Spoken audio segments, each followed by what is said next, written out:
Señoras y señores, muy buenas noches y bienvenidos a una nueva edición de Tierra Adentro por ATV+, como todos los domingos a las 7 en punto de la noche, son las 7:23.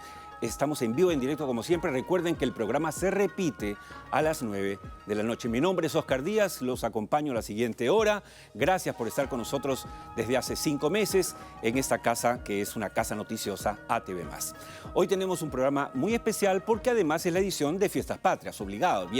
No solamente estamos en el mes patrio, sino que además estamos a pocos días del mensaje del 28 de julio, que no sé si alegrarme o asustarme o preocuparme, y seguramente como muchos de ustedes. De eso vamos a hablar hoy en el programa con dos invitados de peso para empezar el programa. Este va a ser el comité de crisis de hoy. Perú en Fiestas Patrias en crisis, que llega gracias a Engie Energía Perú. Adelante.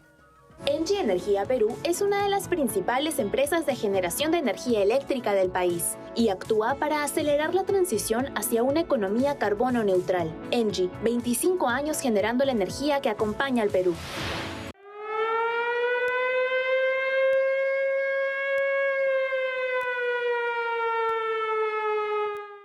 Bien, en este comité de crisis, obviamente es un comité de crisis por Fiestas Patrias, estamos apenas a 4 días del obligado mensaje presidencial del presidente Pedro Castillo, pero estamos viviendo momentos tumultuosos, de agitación, donde además el Congreso no se pone de acuerdo sobre la mesa directiva y todo tiene efectos sobre la economía nacional y sobre la economía popular, que es algo que nos preocupa en este programa. En este comité de crisis, para esta edición, hemos invitado a 2 ex primeros ministros. Está el doctor Luis Solari, conocido por todos nosotros, y también a quien agradezco su presencia, y por supuesto Juan Jiménez Mayor, otro ex primer ministro, que además por coincidencia hoy cumple justamente en esta fecha, si no me equivoco, 10 años que asumió el cargo de primer ministro. Felicitaciones por eso. Señores, bienvenidos. Gracias, Oscar Díaz. Voy de frente con las preguntas y la primera es obligada. ¿Qué podemos esperar? ¿Qué esperan estos 2 ex primeros ministros del mensaje presidencial de Pedro Castillo el 28 de julio? Luis Solari. Bueno, sinceramente nada, ¿no? Porque un gobierno que ha mostrado una incompetencia tan grande, no solo por el nombramiento de ministros, sino que todo lo que ha anunciado con grandes bombos, la segunda reforma agraria, el tema de los combustibles, el gas, nada ha sucedido porque pone personas, ahora ya sabemos, ¿no? Personas para otros fines y no para los fines de resolver los problemas, todos lo esperan. Ese es un problema muy grave. Y el segundo, que el marco en el que él se presenta es el peor. 5 investigaciones del Ministerio Público. Algo inédito, por cierto. Dirigido no con cualquier fiscal, sino con una fiscal que toda su trayectoria en el Ministerio Público es penal. O sea que quizás una de las personas que más derecho penal conoce y que además está, como yo he dicho, armando el arbolito. Y cuando el arbolito ya está armado, entonces ahí van a venir las detenciones, los allanamientos, etcétera, etcétera. Entonces, esta es una situación muy mala. Y lo tercero son todas las encuestas en donde las mujeres desaprueban más que los hombres al presidente. En todos los territorios tiene más desaprobación que aprobación, en todos los sectores sociales. Es decir, su 35% del padrón del padrón electoral con que llegó a Palacio, porque los presidentes hoy día llegan con minorías, Boric con 29, Boric 31, Petro 29, Castillo 35. Él ya perdió entre 10 y 15 puntos de ese voto duro que él tenía, como se llama en las encuestas. Entonces, socialmente, políticamente, no tiene partido. Fiscalmente.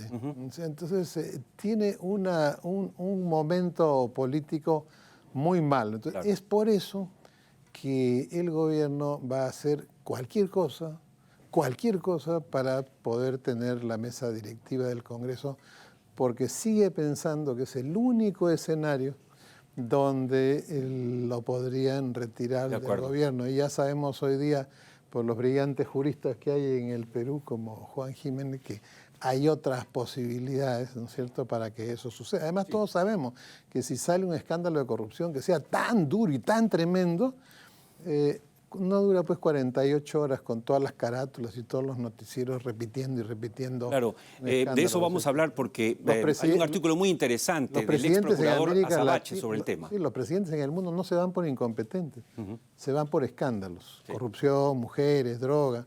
Ahora, entonces, aquí todo apunta a lo primero, ¿no? ¿Comparte la opinión así de lúgubre, cáustica, Juan Jiménez Mayor?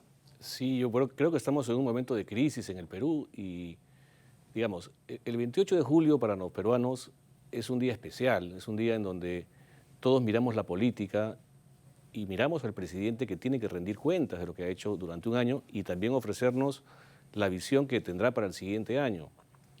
El artículo 118 de la Constitución establece que el Consejo de Ministros tiene que aprobar además este mensaje. Y esto es importante decirlo porque el presidente Castillo hace algunos días anunció que iba a presentar algunas sorpresas. Y en el Perú, desafortunadamente, las sorpresas del 28 de julio siempre han sido muy malas, ¿no? Hay que recordar que en los años 80 una sorpresota vino por parte durante el gobierno de Alan García, ciertamente, al anunciar la estatización de la banca. Entonces, claro, aquí lo que hay que señalar básicamente es que el Consejo de Ministros tiene que asumir una responsabilidad, tiene que haber seriedad en lo que se diga. Yo coincido con Luis Solari en el sentido de que la expectativa que tenemos es bastante baja porque el gobierno ha demostrado una falta de eficacia en la gestión pública. Tenemos una serie de planes, por ejemplo, en el Estado que están desfasados. Por ejemplo, el Plan Bicentenario, que es el plan de proyección nacional, que es el que marca toda la agenda pública en el Perú, venció el año pasado. No tenemos plan todavía. El plan de derechos humanos, la semana pasada estuvo la señora Bachelet en el Perú. Yo no sé con qué cara los ministros han recibido a Michelle Bachelet cuando el plan de derechos humanos venció también el año pasado. El plan de integridad y lucha contra la corrupción venció el año pasado. Entonces, hay una serie de instrumentos que nosotros consideramos importantes porque el Perú se gobierna con planes, se tiene que gobernar con planes, no con la idea o con la improvisación, por más que tengamos también desafíos en cómo ejecutamos los planes. Pero, sin embargo, esa es la forma de gobernar ahora, pero ni siquiera eso tenemos ahora. Entonces, yo no sé qué anuncios se harán este 28 de julio, esperemos que sean sensatos, y esperemos además que la crisis política pueda tener una solución que parte, por supuesto, con la elección de la mesa directiva. Señores, es muy importante ver el vaso vacío, pero también lleno. En este programa tratamos de ver con algo de optimismo lo que pasa en el Perú, pero en base a realidades. Como ustedes han pintado la parte, digamos, negativa también con realidades, ciertamente. No está de más recordar a los amigos televidentes que tenemos en estos meses nada menos que 4 ministros censurados, ¿no? Que los podemos ver en pantalla enseguida. Entonces, en menos de un año. Pero les hago esta reflexión, doctor Solari, doctor Jiménez Mayor. Este gobierno, voy a parecer castillista, este gobierno ha renovado por 5 años la presidencia de Julio Velarde en el Banco Central de Reserva, lo cual es la clave para sostener la economía nacional. Ha puesto en el Ministerio de Economía a 2 economistas con los que podemos coincidir o discrepar, pero que son de carrera y que han manejado responsablemente la cosa pública en este año. Ha puesto en la Cancillería a un expresidente del Tribunal Constitucional y finalmente ha puesto, después de varias metidas de pata, en el Ministerio de Energía y Minas a una señora que conoce el tema, el sector, y a un ministro de Agricultura también que conoce. Entonces, dentro de este panorama, que también eso es cierto, no los hace, digamos, sentir que pueden estar un poco tranquilos a pesar de las amenazas de sorpresas y los desatinos del propio presidente. Lo que sucede, esta situación que hoy día sucede en el Perú, sucede en muchos países, en menos gravedad, por supuesto, porque hay un vaciamiento de lo intangible. Los principios, los valores, el por qué, el para qué, eso ha desaparecido de la política. Por eso es que vemos partidos que han recibido el voto de un sector de centro y votan con el gobierno que es de izquierda, traicionando el voto, traicionando al elector. Y eso no tiene sanción. O sea, hay un vaciamiento y en América Latina no hay sociedad civil.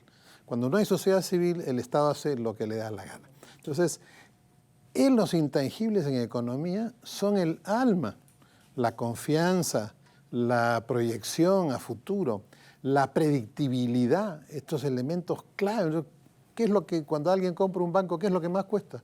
El intangible, ¿no es cierto?, el intangible del banco. Entonces, estamos en una situación en la que en el Perú hay un vaciamiento de estos intangibles y en el gobierno esto se nota en el extremo. O sea, por más que haga malabarismos económicos y financieros, se ha rendido para el caso sobre todo de Velarde, bien condecorado por el Congreso el otro día, se ha rendido ante la presión de la opinión pública. Recordemos que sí, que lo nombro, que lo no nombro. Al contrario, hay que agradecerle a Velarde que haya aguantado con las cosas. Se ajustó la correa, cierto. que haya aguantado paciencia, estos maltratos. Estaba siendo maltratado así como Gareca, más o menos. Estos maltratos, pero por el bien del país. Entonces, esta situación hace que, por supuesto, nosotros tengamos algunas áreas de la economía que ni siquiera las afectó la pandemia. O sea, el único PBI que ha crecido permanentemente durante la pandemia ha sido el PIB agrícola, ¿no es cierto? Y esa migración que veíamos de la gente en la pandemia que se iba a sus departamentos, ha estado trabajando en el agro. O sea, mira, nosotros tenemos en América Latina entre 20 y 30% de las mejores tierras cultivables del mundo, y la clase media mundial llega a 30% a final de esta década, y la clase media china, que era 2% en el 2000, dentro de 3 años va a ser 80%. ¿Qué significa? Revolución del mercado mundial de alimentos. ¿Qué tiene América Latina para ofrecerle a esa clase? Alimentos. Pero nosotros estamos totalmente separados. El mundo está mirando a América del Sur por alimentos y por minerales. Ni siquiera en la Alianza del Pacífico ha podido integrar una acción conjunta para la cuestión productiva, que significa una revolución productiva rural con asociatividad intensiva, por supuesto. Eso no se escucha en el Ministerio de Economía y Finanzas, porque eso significa que hay que proteger a los usureros de las áreas rurales. Y en la otra parte, mira, nadie se está ocupando de eso. ¿Tú crees que el presidente se ocupa, el canciller se ocupa? Frente a nosotros hay una guerra mortal por la hegemonía mundial del Pacífico entre China y Estados Unidos. Así es. Y nuestra Cancillería no está en el tema. Entonces, concluyo. Sí hay buenas cosas, hay malas cosas, pero el problema es el mismo que en el Callao y en el océano. Donde va la cabeza, va el pescado. Pues. Si la cabeza no va a ninguna parte, claro. Ese es el problema que tenemos. Entonces, lo preguntado a Luis Solari, Juan Jiménez Mayor. Digamos, estas cosas que yo he descrito, que son realidades también, digamos, han hecho posible que Perú, a pesar de Castillo, vamos a ser claros, a pesar del desastre que gobierna el Perú desde el 28 de julio del año pasado, seamos la segunda economía en Latinoamérica, la de menor inflación, la de mayores reservas netas y brutas, la de menor endeudamiento. Entonces, la pregunta es, porque tengo que dar el otro ángulo, ¿no estaremos haciendo mucho ruido? ¿No será que sí se puede quedar en el gobierno este señor a pesar de el ruido que ocasiona? Pregunto. Bueno, mira, lo que pasa es que el Perú avanzó en los últimos 20 años muy fuertemente con reglas fiscales que han sostenido al país. La principal fortaleza que tiene el Perú es su economía. Una economía responsable, donde no se gastaba más de lo que ingresaba, donde adquirimos el grado de inversión en el año 2008, y desde entonces los mercados han mirado al Perú de manera muy expectante. Y hemos tenido reglas fiscales muy importantes, ¿no? Por ejemplo, el Perú es uno de los países que tiene el menor porcentaje de deuda pública en relación al PBI. El año 2011, por ejemplo, era 19%. Hoy día es 38%. O sea, ojo con esto, las reglas fiscales se han flexibilizado y el día de hoy podemos decir que en los últimos 10 años la deuda pública del Perú, ojo con lo que estoy diciendo, se ha duplicado, producto de la pandemia, producto de una serie de factores, pero digamos, hay señales de alarma también en el ámbito económico porque estamos gastando mucho y por supuesto hay que manejar la caja fiscal con responsabilidad. El Congreso anterior y han dado muestras de un populismo económico, aprobando leyes sin ningún fundamento y además inconstitucionales porque no tienen iniciativa de gasto.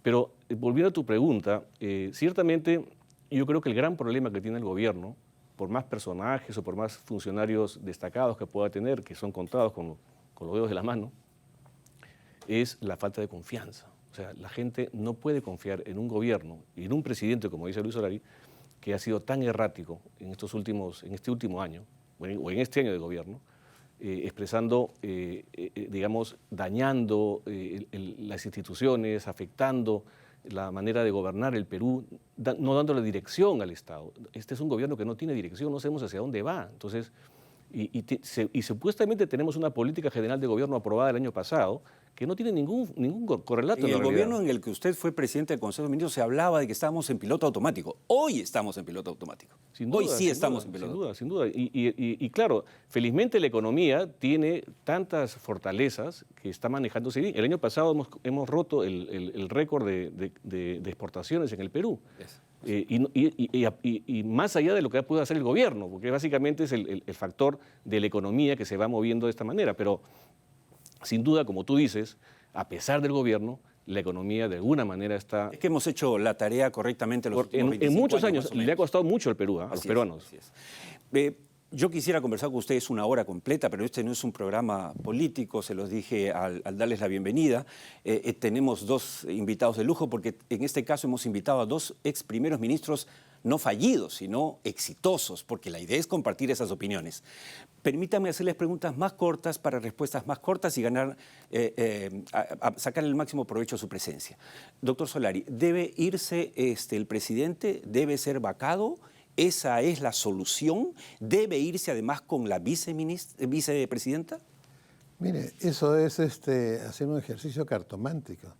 Aquí la política se hace al día. El crecimiento de los países se hace con planeamiento. La política al día es aquí. Uno, hay que resolver el tema de la mesa directiva. Una vez resuelto, ya tenemos pues cuál es la escenografía. En esa escenografía no es el Congreso el que va a tener el principal rol. Entonces, ayer le decía en una entrevista, lo que está pasando en la Fiscalía es como cuando somos niños y nos dan un frijolito que le echemos una gota todos los días hasta que sale la primera hojita. ¡Mamá! Salió la primera hojita. Bueno, la Fiscalía tiene 5 frijolitos. En el momento que esos frijolitos den sus frutos, el gobierno no va a poder soportar la catástrofe política del develamiento de la corrupción, las redes, el arbolito, como quiera llamarse. Entonces, ahí habrá que tomar la decisión. Habrá que ver si de repente no hay que vacar nada. De repente es tan fuerte el escándalo, como hemos visto, que el presidente renuncia.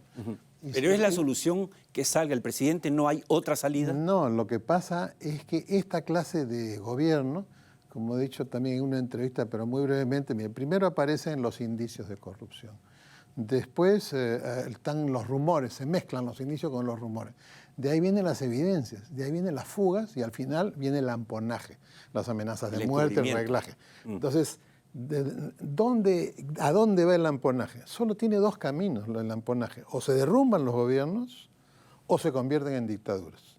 Es obvio de que no hay elementos para convertirse en una dictadura, ni siquiera en una dictadura blanda. No hay instrumentos. ¿Por qué?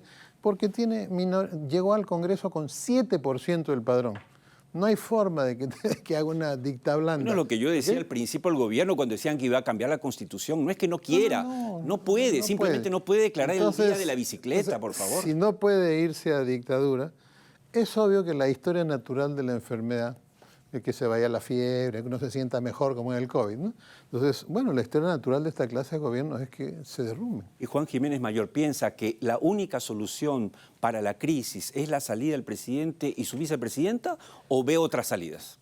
Bueno, es que yo creo que el presidente tiene serios indicios de responsabilidad, no solamente en la mala conducción, porque finalmente, desafortunadamente, por un mal presidente podemos sufrir 5 años. El problema que tiene el gobierno, y básicamente el presidente Castillo, es que ha rozado con la corrupción. En su propio entorno, él mismo está señalado, y por menos que eso se han vacado presidentes. Entonces, creo que aquí el gran responsable, y hay que decirlo con nombre propio, es el propio Congreso de la República, que no ha podido, en 2 intentos que ha realizado, y que ha devaluado además la figura de la vacancia, logrado la solución a la crisis, porque creo que el problema que tenemos... Donde todavía no estaban los 5 frijolitos. Todavía Sí, no había ni uno, ¿no? Ya los frijoles están ya están... El paltacutacu. La cuestión es que realmente la clase política que tenemos el día de hoy gobernando, no solamente el Ejecutivo, sino también el Parlamento, no está dando la talla. No tenemos líderes políticos que en este momento puedan enfrentar esta situación. El Perú es un país de enormes oportunidades. Tenemos en este momento muchas posibilidades de generar desarrollo, de seguir trabajando por la inclusión, de reducir la pobreza, de generar más empleo, pero sin embargo estamos con un gobierno tan incapaz y, por supuesto, rodeado de corrupción. El Ministerio de Transportes es el ministerio, para que la gente lo sepa, que tiene el mayor presupuesto para fomento, para inversión pública. Bueno, ese ministerio ha estado en manos de un señor que el día de hoy está prófugo de la justicia. Entonces, ¿en qué país estamos? ¿Cuándo el Perú dejó de ser tolerante o intolerante con este tipo de cosas? Y hecho todo este análisis, ya nos va a ganar el tiempo. Mi última pregunta para los dos es, si es que se va acá, termina renunciando porque la calle se lo exige, se le suspende, como sugiere, por ejemplo, el ex procurador César Azabache, ¿no? Por una figura legal, en base a lo que decía el doctor Solari muy bien, de que la Fiscalía diga, oye, no, acá esto es muy probable que haya corrupción. En cualquiera de estas figuras, la presidencia recae en el Congreso, pero estamos hablando, señores, de un Congreso que tiene 79% de desaprobación. 8 de cada 10 peruanos repudia este Congreso. Congreso que además es un contrarreforma universitaria, contrarreforma del tráfico, contrarreforma política. O sea, va en contra de lo que quiere el país. Y por si fuera poco, ahorita, en este momento, se están sacando el alma para ver quién preside la mesa directiva. Entonces, la pregunta concreta, hecha esta introducción, es, doctor Solari y luego Juan Jiménez Mayor, ¿no será el remedio peor que la enfermedad al darle el poder a este Congreso? Vamos a ponernos en la hipótesis que también haya un acuerdo en el Congreso para que dé por concluido su mandato. No podrían haber elecciones generales. Bueno, la norma dice, cuando el presidente cierre el Congreso, ahí dice, ¿no? Se hace cargo, ¿verdad? Y el presidente tiene que convocar máximo en 4 meses. Cuando es sustituido por la vía de la renuncia, la Constitución no dice en cuánto tiempo. O sea, dice, convoca elecciones inmediatamente. Eso es sucesión. Inmediatamente. Eso significa, ¿podría ser en octubre? No puede ser en octubre, no hay forma de que sea en octubre. Entonces, de ahí viene la temporada de lluvias. Temporada de lluvia, 75% de las provincias rurales, imposible. Eso significa que, en el mejor de los casos, nos iríamos a abril, claro, y con asunción del mando el 28 de julio. O sea, este Congreso, nos guste o no nos guste, se quedaría hasta el 28 de julio del próximo año. O sea, no hay otro camino. Pero permíteme un comercial constitucional. Por favor. A los ministros que lean bien el artículo 128 de la Constitución, porque no es que los ministros son solidariamente responsables de los actos en el Consejo de Ministros, no. Ahí dice que las violaciones en lo penal, en lo civil, en lo constitucional, que comete el presidente de la República, los ministros son solidariamente responsables. O sea que si estamos en un caso de una hipótesis a la sombra, son varios los que lo van a acompañar. Sí. Y además, opinión final de Juan Jiménez. Y sobre eso, además, es interesante lo que dice. Sobre eso, salvo que renuncien. O sea, salvar la responsabilidad del gabinete en un contexto en donde hay hechos delictivos del presidente, solamente se puede salvar la responsabilidad si renuncia. Y yo creo que, bueno, en general los parlamentos en todo el mundo están muy desprestigiados. La gente no quiere los parlamentos, pero es la forma de la democracia. Y lo que tenemos que tener acá en cuenta es que la Constitución peruana establece un mecanismo de sucesión presidencial en caso se genere una crisis como la que se está señalando en el Perú. Entonces, querramos o no, es una solución además transitoria, como dice Luis Solari, en el sentido de que el Congreso asumiría temporalmente durante esta interregno, digamos. La encargatura. Sí, y solamente su función es convocar elecciones y bueno, gobernar el Perú de manera temporal. Obviamente con un gabinete consensuado con todo, de tránsito, ¿no? Claro. Correcto, y claro, por más que tengamos un parlamento inclusive con más alto rechazo que el Ejecutivo, los escenarios políticos cambian y probablemente en un escenario así, cuando veamos que un gobierno que está, digamos, muy cuestionado desde el punto de vista de integridad, de la gestión, de la eficacia, probablemente la ciudadanía entienda que estamos buscando una salida para el Perú, una salida para que el Perú salga del hoyo en el que nos ha metido este gobierno en los últimos 12 meses. Y será la hora de los independientes, porque la gente no va a querer confiar en ningún partido, porque así está demostrado que no. Ahora, hemos hecho el análisis aquí de todo lo que es la implicancia política de la crisis con dos ex primeros ministros, y luego de la pausa vamos a regresar con el gerente general del Instituto Peruano de Economía, porque todo lo que han dicho los ex primeros ministros aquí presentes en este primer bloque tiene efectos en la economía, y la economía es la que nos permite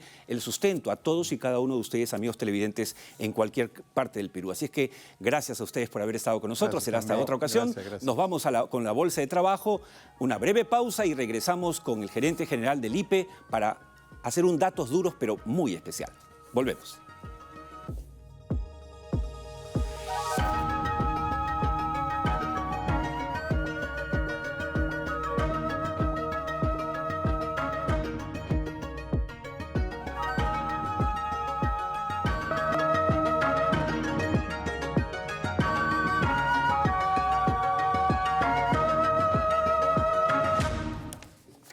Bien, empezamos el segundo bloque del programa, como lo anuncié antes, con la presencia del gerente general del Instituto Peruano de Economía. Instituto importante, think tank en el Perú, que además nos permite realizar domingo a domingo la sección, el segmento Datos Duros, que tanto les gusta a ustedes.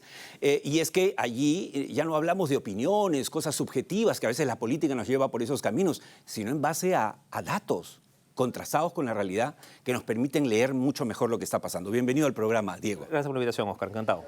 Y bueno, entonces hoy día tenemos datos duros, que llega como siempre gracias a Viceversa Consulting. Este dato duro es una entrevista.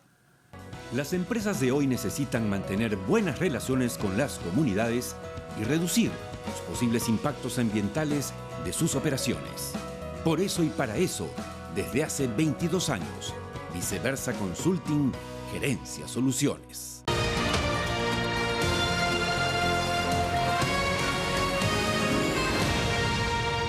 Bueno, al estilo Datos Duros, nuestro segmento donde yo normalmente estoy con la pantalla presentándole láminas y explicando, vamos a hacerlo ahora, pues vamos a hacer una edición de lujo de Datos Duros con el gerente general del IPE, Diego Macera, quien ha tenido la gentileza de aceptar nuestra invitación. Vamos entonces a pasar varias láminas preparadas por el IPE y que va a irnos explicando quién mejor que Diego Macera. Diego, buenas noches, bienvenido y empecemos.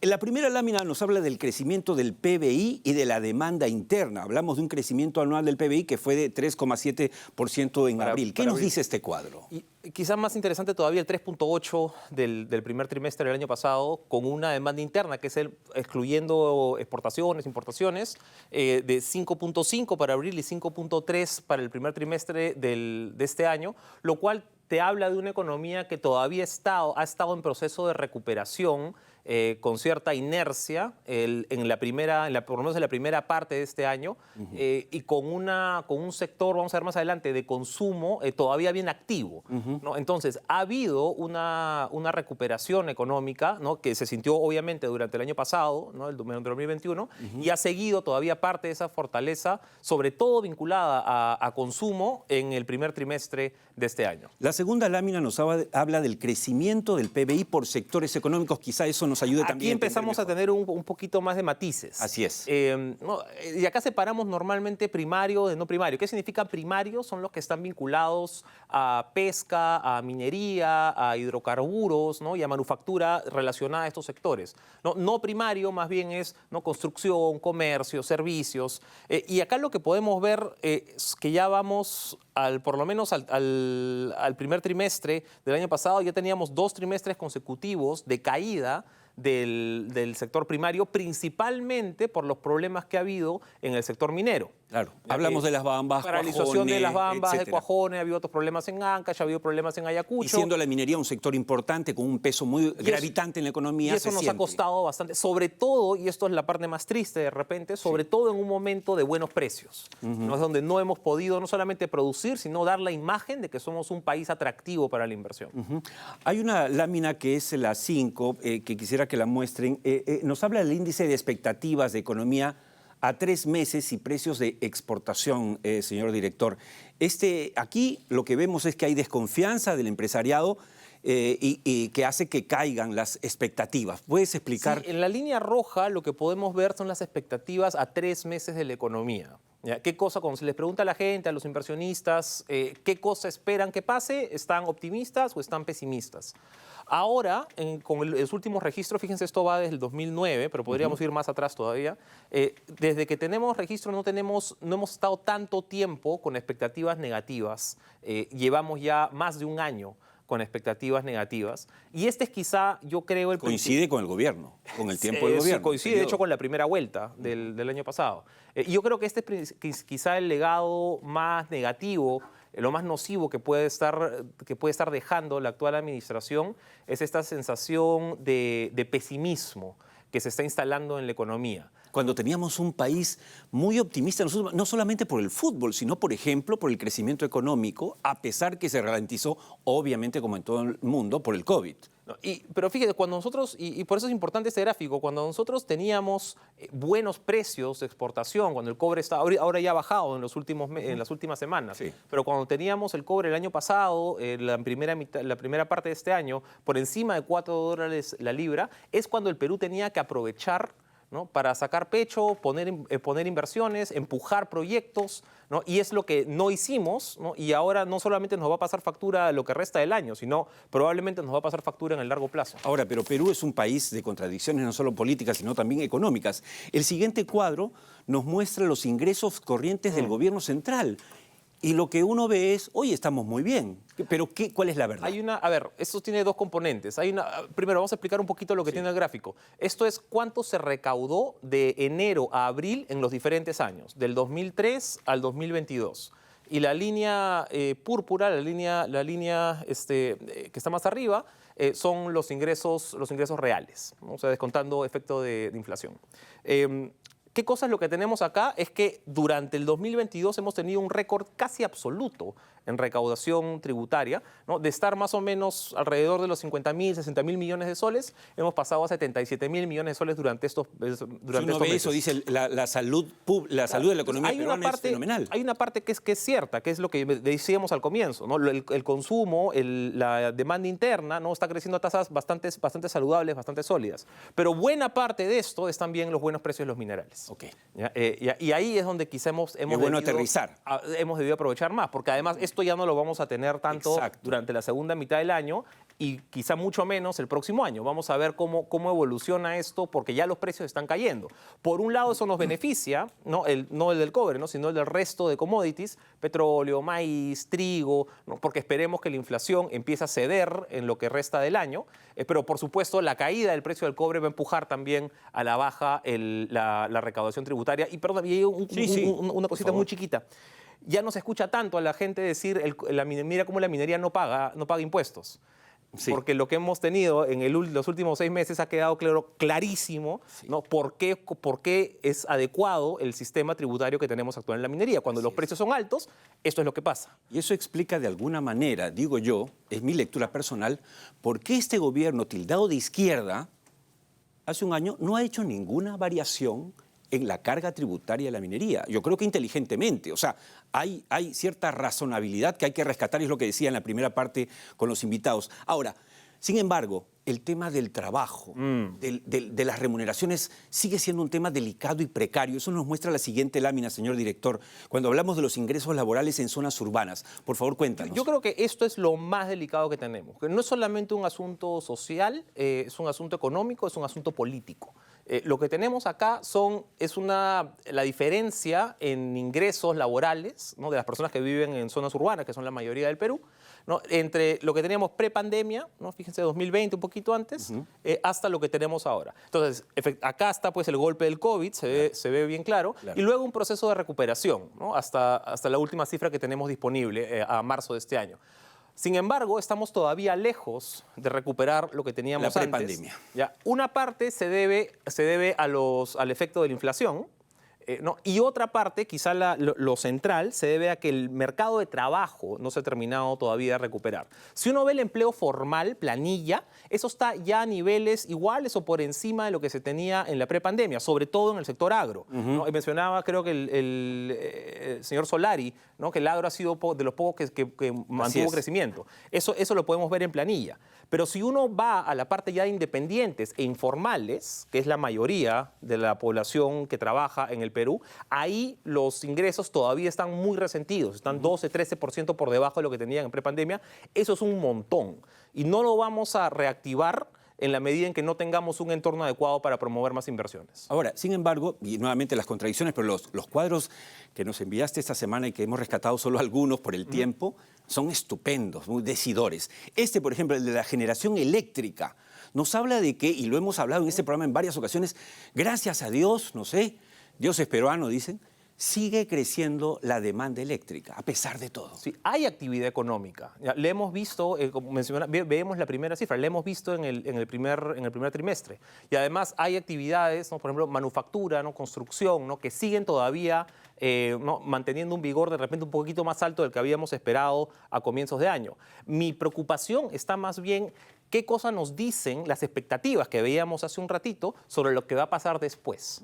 ¿Ya? Sobre todo en un contexto de precios de cobre que ya no son tan buenos, claro. Un gobierno pues con los problemas que tiene. Entonces, el problema no ha estado tanto pues en el primer trimestre, ahí los números se han visto saludables. El problema es lo que viene adelante, dado que estamos en un nivel de expectativas pesimistas como nunca habíamos visto. Y para mirar adelante también podemos mirar un poquito atrás, como en el siguiente cuadro, que nos habla de la inversión privada minera y los precios de exportación. Y vemos claramente cómo mientras los precios estaban en alza, la inversión no iba acompañando ese ritmo. Este es clarísimo. Fíjense, hace 10 años, ¿qué cosa teníamos? Teníamos precios, que es la línea roja, ¿no? Precios que iban subiendo, ¿no? Es la parte de 2009, después de la crisis del crash del 2008, precios que iban subiendo y la inversión minera acompañaba. Incluso fue mayor, del 11 al 15, como muestra el cuadro, fue mayor. ¿Qué cosa pasó en ese momento? Se empezaron a madurar, empezaron a avanzar proyectos enormes, ¿no? Como Las Bambas, como la ampliación de Cerro Verde, Constancia, ¿no? Empezamos a tener años con 8.000 millones de dólares de inversión minera porque los precios acompañaban. Entonces,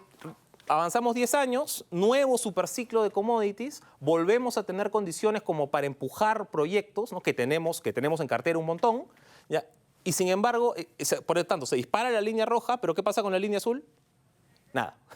No llegamos a avanzar, casi se acaba Quellaveco este año, que es el proyecto más grande que tenemos ahora. En un mes, creo, sí, claro. Se acaba la construcción de Quellaveco, empieza producción el próximo año y para el 2023 deberíamos tener una caída de la inversión minera de aproximadamente 15%, debido a que no hay ningún proyecto que llene ese hueco. Claro, y de eso habla el siguiente cuadro, del anuncio de ejecución de proyectos mineros. Correcto. Justamente lo que acabas de decir. Ay, miren, es dramático, es terrible.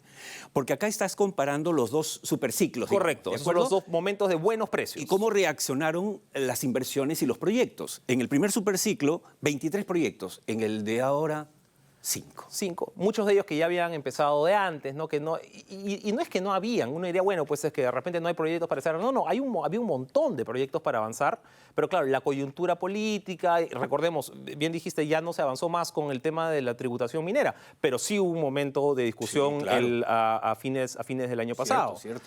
Entonces, este ambiente, además más la conflictividad social, ¿no? Ha motivado que el Perú, y según los índices, los indicadores internacionales además, no sea ya un destino tan atractivo para la inversión para la inversión minera a pesar de los precios. Terminemos con optimismo. Hay 3 cuadros finales antes que nos gane el tiempo, señor director.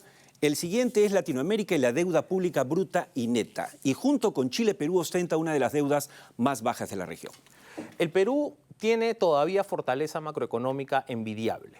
¿Ya? Junto con Chile, eso es de deuda neta, eso es cuánto le debemos al mundo, pero podemos ver inflación, podemos ver grado de inversión, podemos ver volatilidad del tipo de cambio. Hay N variables macroeconómicas en las que el Perú es campeón, ¿ya? Y eso felizmente no lo hemos perdido. Este es un ejemplo, ¿no? Somos de los países que menos deben como porcentaje de su PBI. Esto es principalmente un manejo fiscal responsable que hemos tenido en los últimos 20 años. ¿No? Hacías el comentario anterior en la mesa con el señor Solari y el señor Juan Jiménez Mayor. Esto no es tanto de este gobierno, esto es lo que hemos venido acumulando, claro. ¿No? La fortaleza macro que hemos venido acumulando en los últimos 20 años y que hay que cuidarla como oro. La disciplina que hemos tenido en los últimos 25 años más o menos. Y que nos permite financiarnos y poder eventualmente, cuando tengamos un gobierno en capacidad de hacerlo, cerrar brechas sociales de forma adecuada. Vamos con el último cuadro, que es también de Latinoamérica y nos habla de las tasas de interés de política monetaria y la inflación. Y otra buena noticia por ahora es que Perú tiene la expectativa de inflación menor que otros países. Correcto. Una pequeña aclaración, este cuadro está todavía a un par de semanas desactualizado, ¿no? La tasa acá, algunas tasas cambian, incluyendo la de Perú, que ya está en 6%. Pero sí, el Perú, dentro de todo, a ver, este es un escenario de inflación global, ¿no? Esto no es algo peruano, esto está pasando en todo el mundo. Dentro de ese escenario, el Perú es de los que menos tasa inflacionaria presenta de forma interanual, ¿no? Y esperamos que a lo largo, en lo que resta de este año, esta tasa vaya bajando y hacia mediados del próximo año ya llegar al rango meta del Banco Central de Reserva, que es entre 1 y 3%. Estupendo. Bueno, de lujo, ¿les dije o no? Que era un segmento de lujo. Por eso es que contamos con el Instituto Peruano de Economía. Cuando hablamos del tema de los tributos, yo creo que en parte una voz que se escuchó en este año diciendo, hey, estamos pagando bastante, estamos pagando más que Australia, estamos pagando más en la minería, más que en Canadá, cuidado, fue el IPE. Yo creo que se escuchó esa voz. Te felicito, te agradezco que hayas venido. Muchas Espero gracias. volver a invitarte otra vez. Y por supuesto, todos los domingos, amigos, vamos a seguir contando con el input, la base estadística, la información valiosa del IPE para seguir, digamos, haciendo docencia a través del segmento Datos Duros. Nuevamente, muchas gracias. Quédate conmigo, que nos vamos simplemente a la pausa y nos vamos con Volver al Futuro.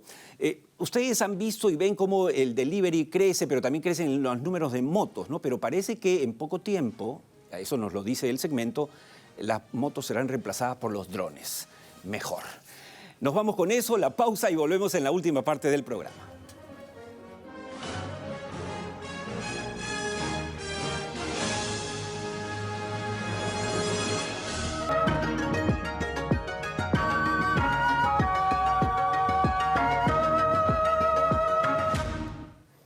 Bien, amigos, entramos de inmediato al tercer y último bloque del programa de hoy. Espero que les guste el programa.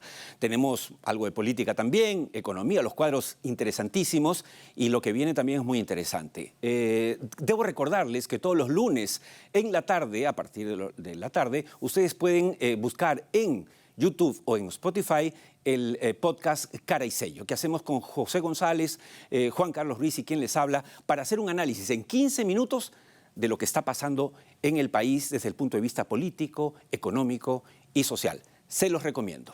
Y ahora sí, el reportaje que me toca presentar hoy llega gracias a Lavalier.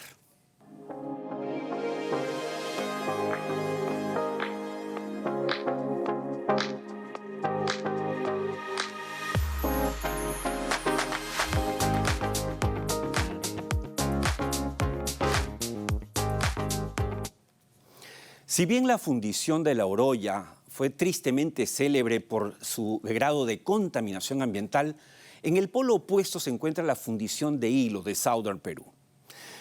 Tierra Adentro viajó hasta Hilo, a este bello puerto del sur del Perú, para ver en vivo y en directo, de cerca, cómo opera esta fundición y cómo ha llegado a ayudar a minimizar a estándares internacionales el impacto ambiental de esta actividad.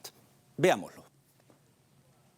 Tierra Adentro llegó al puerto de Hilo en Moquegua para conocer de cerca cómo es que ha logrado reducir los impactos ambientales derivados de las actividades industriales que empezaron sus operaciones hace más de 5 décadas. Ha disminuido mucho la contaminación del aire ya hace bastantes años atrás. Desde que llega el Grupo México, compra la empresa Southern Perú y el Grupo México moderniza la fundición. Ahora tenemos un aire de calidad, puro, más sano. Estamos felices. La modernización de la fundición de Hilo, ubicada a solo 10 minutos de la ciudad, significó la mayor inversión ambiental en la historia del Perú.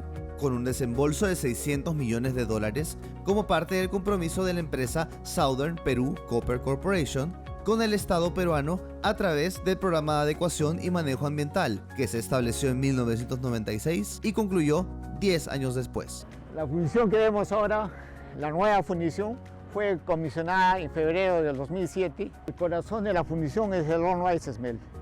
Ese horno es un horno de tecnología en punta que ha sido desarrollado en Australia y muchos países de primer orden la están utilizando.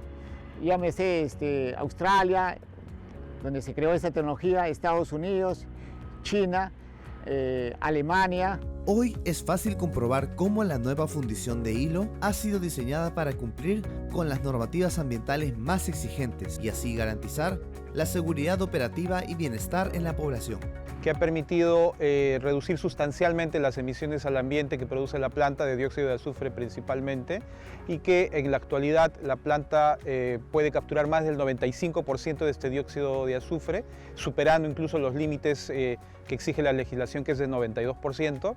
Recibimos información del sistema de control ambiental, ya sea en agua, aire, dentro de nuestra ciudad, y estamos viendo que los marcos que establecen las normas del Estado están en ese nivel, y obviamente también la empresa está cumpliendo. Asimismo, en épocas de pandemia, la nueva fundición de hilo se convirtió en una luz de esperanza para miles de peruanos en distintas zonas del país. Y es que, gracias a la planta de oxígeno que produce óxido gaseoso puro, se logró abastecer con oxígeno medicinal a los pacientes afectados por el coronavirus. Durante la pandemia del COVID-19, Southern Perú aportó con más de 2.000 toneladas métricas de oxígeno para soportar, apoyar a toda la población que necesita oxígeno. Se han atendido más de 40 hospitales de todo el país con el oxígeno líquido de Southern. No cabe duda que la ejecución de este proyecto de gran envergadura ha otorgado una segunda oportunidad para miles de isleños, generando desarrollo, progreso y una convivencia sana y feliz. Es un pequeño valle en torno al río Osmore que viene de Moquegua. En tiempos de contaminación, de los que ya hablamos, la agricultura se volvió totalmente cero.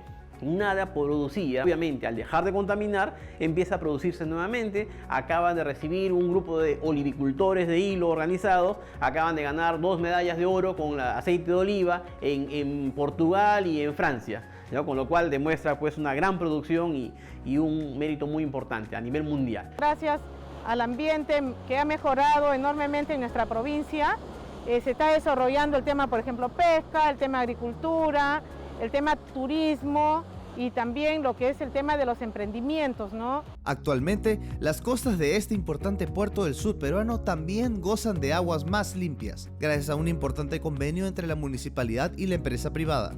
A mejorar determinados detalles que son necesarios, como es la contaminación que la misma ciudad genera hacia el mar. Y hemos concluido prácticamente la parte administrativa con la empresa Southern Perú para hacer una planta de tratamiento de aguas residuales.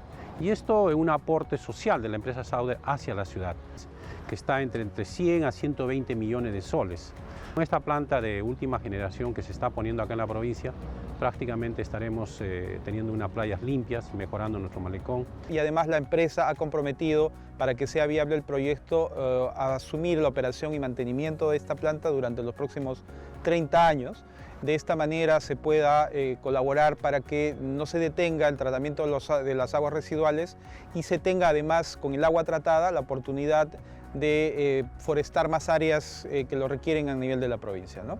Definitivamente, hoy los 78.000 pobladores del puerto de Hilo y sus visitantes de todo el país respiran nuevos aires, gracias a la iniciativa de una empresa responsable, las autoridades locales y la comunidad en su conjunto, porque la unión hace la fuerza. Efectivamente, la unión hace la fuerza. Felicitamos, por supuesto, a la empresa Southern Perú. Esta inversión de 600 millones de dólares, realmente nosotros no la conocíamos antes de hacer esta investigación y es impresionante. Hay tantas cosas que no se conocen, pero este programa, modestamente, desde hace 5 meses, lo que quiere es poner en esa información a la mano de todos ustedes. Bien, ahora nos toca el segmento Desde Wall Street con José González. Esto llega gracias a GCG Advisors. GCG Advisors, financiamiento para proyectos mineros. Capital para ampliación de operaciones. Portafolios de inversión del sistema financiero norteamericano. GCG Advisors. En Norteamérica, pensando en el Perú.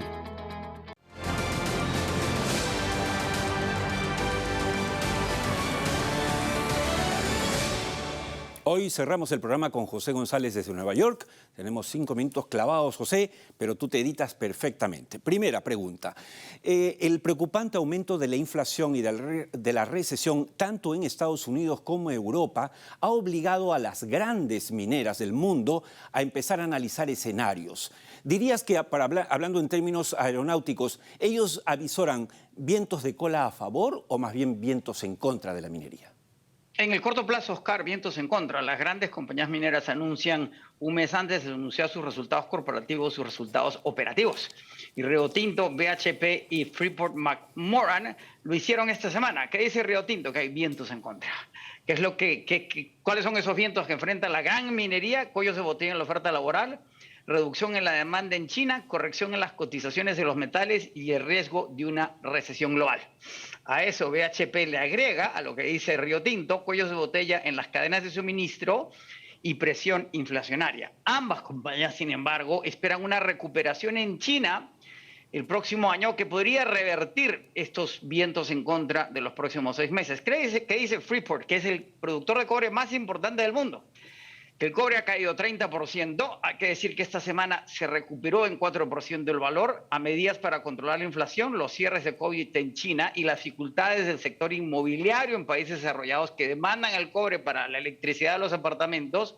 Sin embargo, subrayan lo que hemos dicho en el pasado, que los temores macroeconómicos no son los mismos que los de la industria, bajos inventarios, poca oferta, pocos proyectos que deberían sostener los precios en el corto plazo. Recordemos que el corto plazo son 3 años, es decir, que estos 6 meses, los próximos 18, los próximos 24 meses, siguen siendo parte del corto plazo. Los gigantes mineros siguen creyendo que los precios se han de recuperar, si no el próximo año, a más tardar el siguiente. José, el hemisferio norte sufre una ola de calor sin precedentes, pero ya se viene luego el invierno y todo parece indicar que también será tipo friaje, así como se sufre acá en el Perú. ¿Por qué? Además, porque obviamente por la guerra en Ucrania no va a haber el gas ruso para abrigar a Europa, literalmente. Ahora, esto ha obligado, por ejemplo, a medidas que nosotros no habíamos previsto, como que Alemania vuelva a abrir minas de oro. Y no sé si tienen allí el director la carátula de Economist que grafica muy bien lo que está pasando. Es decir, que en caso de emergencia abran esto y produzcan. Ahora, esto tiene que ver, José, con la crisis energética de la cual hemos hablado tanto en este programa desde hace semanas.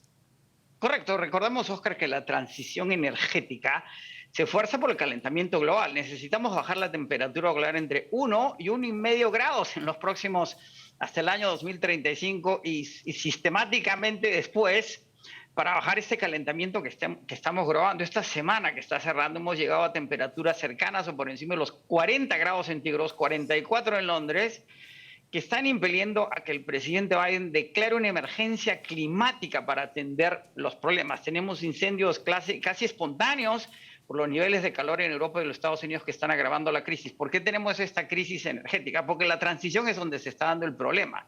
La demanda por recursos energéticos ha crecido, por lo que decía el premier Solari en el primer segmento, por el crecimiento de las clases medias y la urbanización del mundo. Y eso está generando esta presión que ha sido agravada por la guerra en Ucrania y porque en la transición no somos verdes ni somos convencionales, ¿sí? Y lo que está demandando eso es las medidas de emergencia que acabas de señalar. Ya la Comisión Europea está sugiriendo un racionamiento de energía en Europa. Fíjate. Y una reducción en el uso promedio del 15% en el uso del gas en la región para poder salvaguardar el invierno y no afectar el transporte. Alemania y Francia, como dices, están reactivando minas de carbón y termoeléctricas a carbón, y Francia anuncia la construcción de 20 nuevas centrales nucleares para proveer de energía eléctrica al país. Bien. Muchas gracias, como siempre, José. Hasta la próxima semana. Bien, y con eso, nada, ponemos fin a esta edición del programa. Nos vamos con la frase de Malcolm X. En todas nuestras acciones el valor correcto y el respeto al tiempo determina el éxito o el fracaso. Cierto, muy cierto. Déjenme decir en estos segundos finales que les deseo, igual que todo el equipo de Tierra Adentro, de ATV+, de Viceversa Consulting, unas felices fiestas patrias a todos. Sé perfectamente que están algo nerviosos por las declaraciones del presidente, que dice que va a dar sorpresas. Que Dios lo ilumine. Si usted es creyente, rece, porque Dios ilumine al presidente y le dé la lucidez que no ha exhibido los últimos 12 meses. Esto fue todo por hoy. En ATV+, nos encontramos la próxima semana en esta hora, a las 7 de la noche en directo, repetición a las 9, en esta su casa ATV+, en este su programa, Tierra Adentro. Oscar Díaz les dice gracias. Hasta la próxima semana, si Dios quiere.